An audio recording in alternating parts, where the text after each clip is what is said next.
From the pool to the patio, we are all ready to hit the grill today. So here with some tips for great Memorial Day grilling is Scott Nayland. He is executive chef at Mastro's. Welcome to our kitchen. Thank you for having me. Thank you. Now you're a grill master. You do this for a living, but how can you help people foolproof tips? Not full, but foolproof, because we want to get full, right? Okay.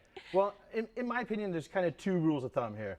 One is if you like your steak a little bit more rare, leave it in the fridge until your grill is nice and hot. That way you can get a nice sear, a nice char on the grill, and you're not going to overcook your steak. Second is if you prefer it a little bit medium to medium well, go ahead and bring it out. Let it come to room temperature before you put it on the grill, because then it's not going to, the meat's not going to seize up and be so tough. And that's just, I mean, for me, those are two little things that when you're outside grilling and having fun, keep in mind. Those are some really good tips to start. But once you get your steak on the grill, how long should you cook it? For instance, this is a large cut of meat here, and I'm guessing everybody will kind of dig in family style. But how do you know you get it just right? Again, it goes on personal preference. So obviously you need less time. So if you like your steak a little bit more rare, I cook one side more than the other. So that way I get a nice char. So then when you flip it over, you don't have to go as long.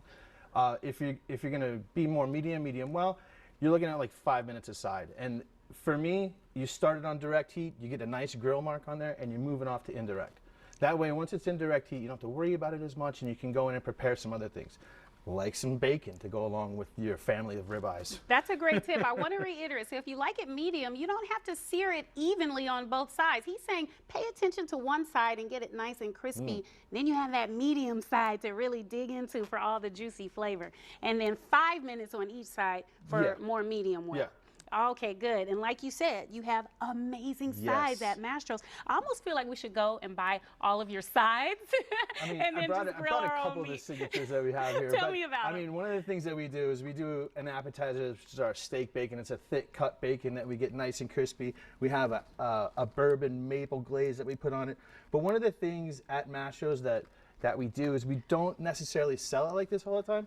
We combine it with a lot of our other steaks and our Brussels sprouts. The steak bacon with the Brussels sprouts is phenomenal. But I mean, when you come and you get steak bacon with a tomahawk and it's on a platter like this, everyone in the restaurant's looking at you going, what are they eating? You are celebrating something here. How can I get some of that? Look at how beautiful that is. Now you also have amazing seafood dishes. Tell me about this what's in the bowl here, Chef Scott. So this is our signature our side dish. It's our lobster mashed potato. It's the meat from a 1 1/4 pound lobster that we take out. We mix with some butter, some Old Bay, some charred scallions, and it goes on top of our garlic mashed potatoes.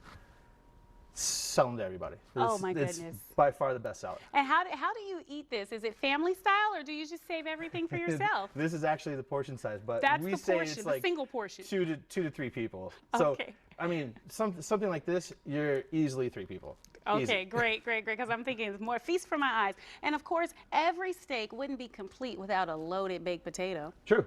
You can get it on the side, or you can get it loaded, where we offer both. This one here is presented with everything on the side. I like that. And then last but certainly not least, I mean, how do you finish a tomahawk with steak bacon? If you have room in your stomach, guys. It's the butter cake, and this is the portion. And again, this is for one, but it's Are you serious? It's definitely shareable.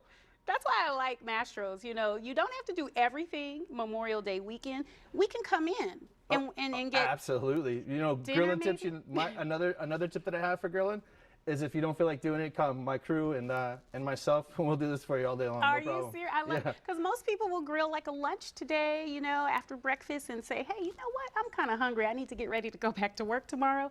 And this is a feast not only for your eyes, but for your stomach. Absolutely. Chef Scott, thank you so much for the grilling tips.